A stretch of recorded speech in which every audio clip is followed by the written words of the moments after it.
जिनका वीडियो आप न्यूज़ 18 पे भी देख सकते हैं। News 18 Bihar and Jharkhand.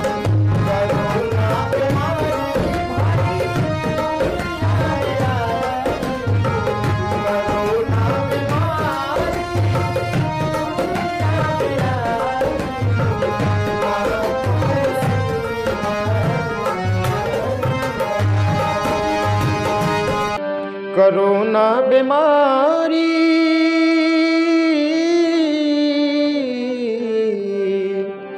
Corona बीमारी दुनिया में आइल, अरे ना कोनो सुई बा ना ही दवाई।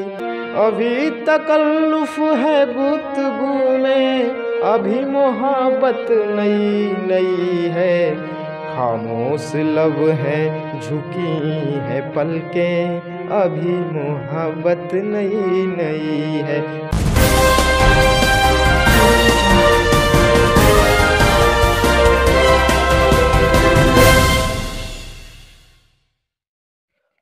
नमस्कार, आप देख रहे हैं एक्सप्रेस तक और मैं हूं आपके साथ कन्हैया कुमार। अभी मेरे साथ भोजपुरी के लोक गायक सिंगर कुंदन तिवारी जी हैं और किस प्रकार से भोजपुरी इंडस्ट्री में जो हमारी संस्कृति है, बिहार की संस्कृति है, तो उसे किस प्रकार से बचाया जाए इसके बारे में और तमाम जानकारियाँ इनसे हम तमाम जानकारियों के बारे में बातचीत करेंगे। लेकिन चलिए आपको सबसे पहले कुंदन तिवारी जी से मिलाते हैं, जो जिनका वीडियो आप न्यूज़ 18 पे भी देख सकते हैं। न्यूज़ 18 बिहार एंड झारखंड, उस पर भी जब कोरोना वायरस का जब दौर चल रहा था, जब कोरोना का फर्स्ट वेव आया था, तो जब लोगों को घर में रहने के लिए जब गवर्नमेंट जो है हमारे भारत देश की और बिहार की मना कर रही थी कि आप लोग घर में रहिए, तो इस पे जो है उन कुंदन तिवारी जी ने उस पे अपने माध्यम से लोगों को घर में रहने के लिए कहा था। और इनका वो वीडियो भी आप लोग देख सकते हैं, अभी भी न्यूज़ 18 बिहार एंड झारखंड पे अभी भी है, और आप सर्च करके singer Kundan Tiwari news 18 Bihar and Jharkhand देख सकते हैं। लेकिन चलिए आपको सबसे पहले कुंदन तिवारी जी से मिलाते हैं और इनसे खास बातचीत करते हैं। सबसे पहले आपका एक्सप्रेस तक में बहुत बहुत स्वागत है कुंदन जी। धन्यवाद कन्हैया जी आपका। और पहले तो एक्सप्रेस तक न्यूज़ को जितने भी दर्शक हैं मेरा प्रणाम है। और रही बात तो आज जो हमारा गाना है और पब्लिक का प्यार ही है कि मैं आज जो कुछ भी हूँ पब्लिक के वजह से हूँ मैं, और पब्लिक का आशीर्वाद है कि मैं गाता हूँ। और 2020 में कोरोना बीमारी आया था, जब कोरोना की बात आप कह रहे तो मैं आपको बता रहा हूँ, तो उसमें मैं सीख ही रहा था और आशीर्वाद मिल रहा, तो उस पर एक मैं गाना गाया था, कोरोना बीमारी दुनिया में आइल, ना कोनो सुई बा ना कोनो दवाई। तो उसको मैंने फेसबुक पे डाला था, तो वहाँ से मतलब ये गाना मेरा वायरल हुआ था। और न्यूज़ 18 बिहार झारखंड हाँ अपने जी। चैनल पे चलाया था। हाँ, तो न्यूज़ वाले जो भैया हैं उन लोगों ने अपने चलाया था। मैं उतना पढ़ा लिखा कलाकार नहीं हूँ, फिर भी जो भी है अच्छा है। कैसे आपको लगा कि लोगों को जागृत करना चाहिए और लोग इसको जो है सुनेंगे और शायद हमारे भावना को जो मैं लोगों को संदेश देना चाहता हूँ वो लोग समझ पाएंगे? जैसे देखिए, उस समय इतना कोरोना का प्रचंड लहर था, तो मैंने सोचा कि यार कोरोना में कितने लोग का घर उजड़ जा रहा है, इसको कोई लोग सीरियस नहीं ले पा रहे हैं, तो हमने सोचा कि अपने गीत के माध्यम से, काहे कि हम भोजपुरी माटी से बानी, तो हम भोजपुरी माटी से एकरा वजह से हम सोचनी कि अपने गीत के माध्यम से हम लोग तक संदेश पहुँचाएं। तो वही गाना हम गईले रहनी, हम कोरोना बीमारी दुनिया में आई, ना कोनो सुई बा ना कोनो दवाई। ये गाना हमार वायरल हो गई रहे, बिहार झारखंड न्यूज़ पे भी चलल, तो हमारा बड़ा खुशी भइल कि गाना हमार चलल जी। एक काई गाना एक बार हमारे दर्शकन के सुनावल चाहब? एकदम सुनाई भी गाना।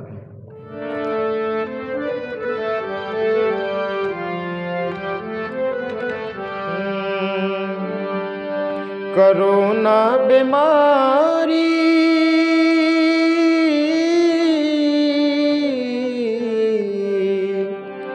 कोरोना बीमारी दुनिया में आइल, अरे ना कोनो सुई बा ना ही दवाई, ना कोनो सुई बा ना ही दवाई। यही हमारा गाना था भैया। और वायरल हुआ था और पब्लिक का प्यार भी हमें बहुत ज़्यादा इस गाने से मिला। बात करें आपके बचपन की कि आपको ये जो है गायकी का जो शौक़ होता है कि एक सपना होता है लोगों का कि लोग अधिकारी बने, आईएएस बने, तो बहुत सारे पदे हैं, लोग चाहते हैं कि वो बने, लेकिन आपको एक गायकी का ही सपना क्यों हुआ कि मैं गायक ही बनूंगा? देखिए, असल बात रही तो हमारा घराना ही गायक रहा है। जी जी। मेरे पिताजी और मेरे एक छोटे दादाजी थे, पिताजी से मैं सुनता हूँ कि वो गाते थे हर कीर्तन वगैरह, हारमोनियम बजाते थे। तो कुछ लक्षण उनका पड़ा। फिर उसके बाद मेरे पिताजी अच्छे कलाकार हुए, भोजपुरी के निर्गुण हुए, चाहे भोजपुरी का लाइट हुआ, वो अच्छे गाते थे। तो उनका प्रोग्राम भी बहुत हुआ, मैं उनके साथ कभी कभी गया था प्रोग्राम में। और उसके बाद उनका एल्बम आता, जो उस समय कैसेट बजता था, आज यूट्यूब का ज़माना है, उसके बाद सीडी कैसेट आया। उससे पहले 90 के दशक से लेकर 2000 तक तो उन्होंने गाया, 2000 में गाना गाया था जय माई विंध्याचली के। तो वो गाना बहुत फेमस हुआ क्योंकि उस समय यूट्यूब का मार्केट नहीं था और कैसेट का ही मार्केट था। तो दुकान दुकान पर कैसेट बिकता था, लोग लेके सुनते थे, प्रचार प्रसार भी हुआ। तो उसी समय से मतलब पिताजी गाते थे। तो जब वो गाते थे तो हम लोग बचपन में बैठ के सुनते थे, कहीं प्रोग्राम होता था गाँव में तो हम लोग सुनते थे, अच्छा लगता था। तो कहीं ना कहीं पिताजी का आशीर्वाद है और मेरे गुरु ही मेरे पिता हैं, क्योंकि उनसे ही मेरा शिक्षा दीक्षा हुआ है। और जो भी शिक्षा मिलती है गायकी का, कि कैसे कहाँ नोट्स लगाने हैं, कहाँ सुर लगाने हैं, कैसे ताल बजेगा, किस ताल में है, तो कौन सा राग है, तो सब पिताजी से ही हमको मिला है। यानी इनकी जो इसकी शुरुआत है, आपका सपना ही जो है कि आपके पिताजी से जुड़ा हुआ है। हाँ, क्योंकि पिताजी भी हमारे अच्छे कलाकार रहे हैं। और तो सोचा हमने कि पिताजी जब कर रहे हैं तो उस चीज़ को हम भी ग्रहण करें। सभी लोग तो पढ़ के आईपीएस बनते हैं, आईपीएस एसपी बनते हैं, डीएसपी बनते हैं, डीएम बनते हैं, कलेक्टर बनते हैं, जज बनते हैं, कोई प्रधानमंत्री भी बन जाता है। लेकिन हमको अच्छा लगा, हमारा शौक़ था, क्योंकि हमें म्यूजिक से बहुत अच्छा हमको लगता है। जैसे कि हारमोनियम बज रहा है, बैंजू बजता है, तबला बजता है, तो हमको दिल छू जाता था। इसलिए हम संगीत से जुड़े और हमको संगीत, और ये मेरा ये प्रोफेशनल बन गया है, प्रोफेशनल लाइफ है, सिंगिंग इज़ माई लाइफ। तो सिंगिंग ही मेरा लाइफ है। फिर उसके बाद जब आपके पिताजी जब कहीं भी जाते थे किसी भी शो में, और उसके बाद जो है आप उनके साथ में जाते थे, और कहीं पे भी किसी भी प्रकार का धार्मिक जो गीत होता है, लोकगीत निर्गुण होता है, पिताजी गाते थे तो आप लोग ध्यान से बैठकर सुनते थे कि किस प्रकार से? एकदम हम लोग ध्यान से बैठ के सुनते थे और उस चीज़ को, उस बारीकी को हम लोग परखते थे कि कैसे कहाँ क्या होता है, क्या नोट्स लगते हैं, पूर्वी में कैसे चलन होता है, पूर्वी का क्या चलन है, पूर्वी में कौन सा राग है। ये सब चीज़ का जानकारी पिताजी से ही मिलता था। और बैठ के सुनने से, जैसे कहते हैं ना कि तानसेन बनने से पहले कानसेन बनना ज़रूरी होता है। तो तानसेन बनने से पहले कान से आपको सुनना पड़ेगा, तब उस चीज़ को आप परख पाएंगे, उस बारीकी को समझ पाएंगे। जी। और यानी आप अभी के मतलब सिंगर बनने की मतलब बनने से पहले ही आप पहले सोच लिए हैं कि सब कुछ की जानकारी हम प्राप्त कर लेंगे अच्छे तरीके से, फिर उसके बाद सिंगर अच्छे तरीके से बनेंगे। देखिए भाई, जब आपका जड़ मजबूत रहेगा तभी आपकी गायकी मजबूत रहेगी। क्योंकि उसमें देखिए आजकल के जो मैं सिंगर को बता रहा हूँ, कहीं शिक्षा दीक्षा नहीं है, जाके स्टूडियो में गाना गा देते हैं, किसी भी प्रकार का कोई भी गाना, कोई भी। जैसे कि आज अश्लील गाना ही ले लीजिए, अगर अश्लील गाना ले लीजिए तो बहुत सारे अश्लील गाने हैं, आप सुन सकते हैं यूट्यूब पे, उसमें क्या कहना है। तो पहले देखिए, जानकारी बहुत बड़ी ज़रूरी है और उसका सीखना बहुत ज़रूरी है। सीख के ही कोई अच्छा कलाकार बन सकता है, नहीं तो रोने गाने तो दुनिया को आती है, दुनिया रोगा लेती है। और उसके बाद जो है आपका जो बचपना था पापा के साथ में आपका बीता, और आपने वहाँ से बहुत सारी चीज़ें आपको सीखने के लिए मिली। और उसके बाद जब आप पढ़ने के लिए अपने क्लास में आए, तो उसके बाद उस समय आप किस प्रकार का आपका जो है शिक्षा का जो आपका जीवन था वो कैसे बीता है? देखिए, शिक्षा का भी बहुत अच्छे से बीता है। अब ऐसा नहीं कि मैं एकदम अनपढ़ गवार हूँ, मैं भी कुछ पढ़ा हूँ। तो देखिए, मेरा सिलेबस बायो था, मैं इंटर से बायो किया हूँ। तो पिताजी का कहीं ध्येय था कि आप डॉक्टर बने, लेकिन कोई जो प्रोफेशन है समझ लीजिए मेरा, अब तो कहीं संगीत से मेरा दिल जुड़ चुका है। तो संगीत को ही मैं चुपचाप देखता और सुनता रहा और गाता बजाता रहा, और डॉक्टरी से मेरा ध्यान हट गया एकदम। मैं डॉक्टर, पिताजी में सोचते थे कि आप डॉक्टर बनिए, मेरा लेकिन कोई लक्ष्य डॉक्टर का नहीं था। लेकिन जिसमें मेरा दिल लग गया, मैं उसी से दिल लगा बैठा। जब स्टूडेंट लाइफ में यानी शिक्षा के जब जीवन में थे, तो क्या आप स्कूल में अपने कॉलेज में भी कोई प्रोग्राम होता था तो आप उसमें भागों जैसे कि हो गया, हम पढ़ते थे जब 1 से लेके 11 तक पढ़े हम जब, जी जी तो सरस्वती पूजा हो गया, 15 अगस्त हो गया, ऐसे अनेक पर्व आते हैं जो स्कूल में हैं, जी जी त्यौहार आते हैं। तो उस पे भी जैसे कि 15 अगस्त पे हो गया, तो अपने देश के प्रति में जागरूक अपने गानों के जरिए मैंने किया उसको, और अपने वीरों को याद किया, जैसे चंद्रशेखर आज़ाद तिवारी हो गए, वीर भगत सिंह हो गए, सुभाष चंद्र बोस हो गए, ऐसे ऐसे महान नायकों का उस गीत में के जरिए मैं वर्णन किया। और सर लोग से, जो गुरुजी लोग हैं, जिसे देहात में लोग गुरु कहते हैं, गुरुजी, तो उन लोगों से बहुत पुरस्कृत हुआ मैं, और बहुत सम्मान भी मिला। तो मैं स्कूल लाइफ में भी गाता था। तो अभी लोग अनेकों प्रकार का गीत गा रहे हैं, तो क्या आपका भी कोई इस टाइम में कोई अच्छा लोकगीत आया है क्या? हाँ, देखिए अभी तो पब्लिक का उतना प्यार नहीं मिल रहा है। झिंगुर फिल्म से एक है अलख निरंजन एंटरटेनमेंट, जो भैया हैं हमारे, अलख उन्हीं के नाम से है, और एक नया चैनल बनाए हैं झिंगुर फिल्म्स, तो उन्हीं पे एक मेरा गाना आया था, अड़हुल के फुलवा के मलवा बनैनी मैया भोरे भोरे। तो उस गाने को उतना प्यार नहीं मिला जितना मिलना चाहिए, सभी लोग को मिलता है। और दरअसल रह गई बात कि हम अश्लील गाते नहीं हैं। अगर हम भी अगर अश्लील गाते, जैसे कि आप देवरा वाला गाना जो आया ही था, चटनावा पियवा रहत पटनावा, और उस शब्द को मैं नहीं बोल सकता हूँ क्योंकि सोशल मीडिया वाले जानते हैं, उस पर बखेड़ा खड़ा कर देंगे, जैसे कि ऐसा आप क्यों बोल दिए, तो ऐसा क्यों बोल दिए, तो समझ रहे हैं ना, उस चीज़ को मैं लहजे में रख कर बोलना चाहता हूँ। लेकिन आपका भी कोई बहुत सारे गाने आए हुए हैं और आगे भी आते हाँ, एकदम आते रहेंगे, लेकिन पहले थोड़ा सा मैं उस चीज़ से बैक ले लिया हूँ। मैं तैयारी कर रहा हूँ संगीत से, तो तैयारी कर रहा हूँ मैं, तो तैयारी होने के बाद ही मैं उसमें फिर कम बैक करूँगा मैं। और लोग जो हैं भोजपुरी इंडस्ट्री में बहुत सारे विवाद छिड़ रहे हैं, अनेकों प्रकार का, कहीं कोई किसी का नाम लेके, किसी के बहन का नाम लेके गा रहा है, तो किसी का खुद का नाम लेकर गा रहा है, तो वैसे लोगों को आप क्या कहना चाहेंगे? देखिए, मैं उन कलाकारों को कहना चाहूँगा कि देखिए भाई, बहन तो बहन सबकी होती है, चाहे हमारी बहन हो, चाहे आपकी बहन हो, चाहे अदर किसी का बहन हो। तो पहला नंबर तो आप, चाहे किसी का बेटी हो, पहले तो किसी की बेटी और बहन पे गाना गाना नहीं चाहिए। एक कलाकार का मतलब होता है कि आप अच्छे तरीके से अपने गीतों से समाज में संदेश दें। ये मतलब नहीं होता है कि हम उसके बहन बेटी के ऊपर गाना गाएं, वो हमारे बहन बेटी के ऊपर गाना गाए, मैं उसके बहन बेटी को गाली दूं। ये कलाकार का मतलब कोई नहीं होना चाहिए। लेकिन आज के युग में वैसे लोग को ही लोग ज़्यादा देख रहे हैं, जो किसी को गाली दे रहा है, किसी के ऊपर गाना गा रहा है। जी, मैं तो यही बताया ना कि मैं अगर अश्लील मैं भी गाता तो मैं भी एक बड़ा स्टार और बड़ा स्टारडम पा लिया होता, लेकिन मैंने अश्लील गाना चुना नहीं। मैं भोजपुरी माटी को, भोजपुरी के लोकगीतों को मैंने चुना, क्योंकि ये देखिए एक विधा है, ये विधा विलुप्त होते जा रही है। तो मैंने इस विधा को बचाने के लिए मैं इस चीज़ को चुना कि मैं लोकगीतों को गाऊंगा, मैं लोकगीत को प्रसारित करूंगा मैं। और देखिए, अश्लील की बात तो उस ज़माने से अश्लील चली आ रही हैं, ये थोड़ा सोचने की बात है।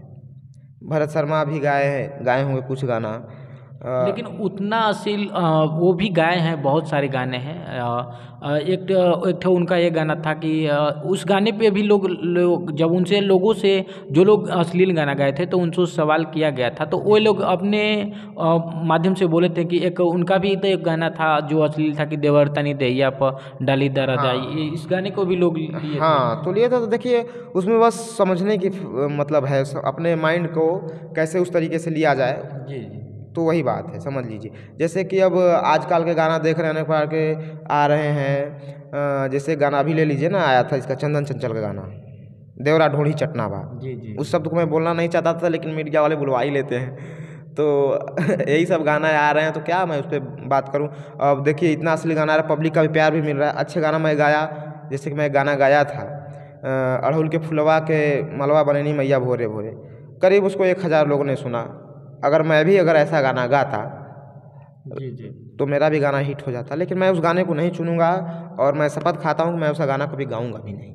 मैं गाना गाऊंगा, उस लहजे में रहकर गाऊंगा कि जो पब्लिक उसको सुने, अच्छा लगे और प्यार दुलार दे। अपने परिवार के साथ बैठ के, हाँ, बैठ के सुने, मैं वैसा गाना गाऊंगा। लोगों को क्या संदेश देना चाहेंगे जो अभी नया नया सिंगर उभर रहे हैं? देखिए, आजकल मैं देख रहा हूँ, जैसे कि यूट्यूब पे आ रहा है, जातिवाद आ रहा है, ठाकुर हैं तो ब्राह्मण हैं, तो राजपूत हैं, तो चमार हैं, तो बहुत सारे गाने आ रहे हैं, यादव हैं, अहिरान स्टार, तो पंडितान स्टार। ठीक है, तो ये देखिए गलत बात है। कलाकार का तो पहले कोई जाति नहीं होता है। बिल्कुल। कलाकार का एक कलाकार समूह ही होता है, चाहे वो चमार हो, चाहे यादव हो, चाहे ब्राह्मण हो, चाहे मुसलमान हो, चाहे भंगी, A to Z कोई हो, जी जी। कलाकारों का कोई जात नहीं होता है। अब पहले भी लोग अनेकों प्रकार के, अनेकों धर्म, अनेकों जातियों से लोग आकर के गाते थे और अच्छा हाँ स्टेज शो करते थे। हाँ लेकिन उस टाइम में इस प्रकार का कोई भी लोग अपना हमें हैं तो वो हैं नहीं करते थे। लेकिन आज के इस ज़माने में ऐसा लोग कर रहे हैं, क्यों कर रहे हैं? देखिए, वो अपने दिमाग की सोची हुई समझी हुई एक साजिश है, ठीक है। और मैं इस विषय पे ज़्यादा बात भी नहीं करूँगा क्योंकि भड़क जाएंगे लोग। आजकल ब्राह्मणों का मुद्दा ऐसा ही चल रहा है और जात से मैं ब्राह्मण हूँ, तो इस पे देखिए कहीं ना कहीं विवाद छिड़ जाएगा और मैं कंट्रोवर्सी में मैं उस कला कंट्रोवर्सी में मैं नहीं रहना चाहता हूँ। मैं ये साफ क्लियर कर देना चाहता हूँ, कलाकार का कोई जात नहीं होता है, कलाकार कलाकार होता है। यानी इन्होंने अभी आपके सामने और हमारे सामने कैमरा के सामने इन्होंने जी। बोला है कि मैं गाना तो गाऊंगा लेकिन अश्लील गाना नहीं गाऊंगा, और गाऊंगा भी तो ऐसा, चाहे मैं स्टार बनूं या ना बनूं। गाना भी गाऊंगा तो ऐसा गाना गाऊंगा कि जो है हमारे माता पिता हाँ। बैठ करके उस गीत को, उस गाने को सुन सके। तो आपको क्या लगता है इस विषय में? आप भी कमेंट करके बतलाइएगा। और बाकी इनसे हम और भी जो है कुछ यहाँ पे वस्तुएं रखी गई हैं संगीत से जुड़ी हुई, जिससे हम इनसे कुछ अपने माध्यम से, अपने जो है अपने बोल की तरफ से इनसे हम सुनना चाहेंगे। और इनका जो है तरीका जो है किस प्रकार का है, कैसी तैयारी चल रही है, इनसे आपको भी दिखाने का प्रयास करेंगे। देखिए, मैं अभी तो BHU से क्लास करने की तैयारी में हूँ। देखिए, माता पिता का आशीर्वाद, गुरु का आशीर्वाद है और परमात्मा का आशीर्वाद है, तो होगा ही, ज़रूर होगा, उसमें कोई। किसके लिए? संगीत के लिए? हाँ, संगीत के लिए मैं सोच रहा हूँ कि इससे डिप्लोमा कर लूँगा, डिप्लोमा करने के बाद BMUs कर लूँगा, तो कहीं मैं भी अपना लाइफ सेटल कर लूँगा। जैसे कि जॉब वगैरह होगा इसमें संगीत से, संगीत के जैसे टीचर होते हैं, सिखाने पढ़ाते प्रोफेसर होते हैं, तो मैं भी सोचा कि जब सीख ही रहा हूँ तो मैं प्रोफेशनल तरीक़ा से इसको सीखूँ कि उस आने वाले समय में मैं भी कुछ कर सकूँ। यदि मैं सिंगर नहीं बन पाऊँ तो आने वाले बच्चे को जो है सिंगर बना सकूँ, उनको कुछ बना सकूँ, मैं उनको सिखा सकूँ। जो चीज़ हमें अब इस समय उपलब्ध नहीं है उसमें उसको उपलब्ध बच्चों के लिए करा सकूँ, जो कि बच्चे भटके नहीं, सही रास्ते पे चलें। तो मैं इसलिए कहा कि जब सीख रहा हूँ तो अच्छे तरीक़ा से मैं सीख लूँ। तो चलिए एक अच्छा सा संगीत हमारे दर्शकों को आप सुनाइए हारमोनियम के माध्यम से और अपने माध्यम से, उसके बाद हम आपसे विदा लेंगे और चलेंगे। चलिए, मैं आपको एक जियालाल ठाकुर जी का है, बस मुखड़ा मैं इसको सुनाऊंगा और उसके बाद मैं भी विदा लूँगा क्योंकि मुझे भी बहुत काम है, कई जगह जाना है। ठीक है।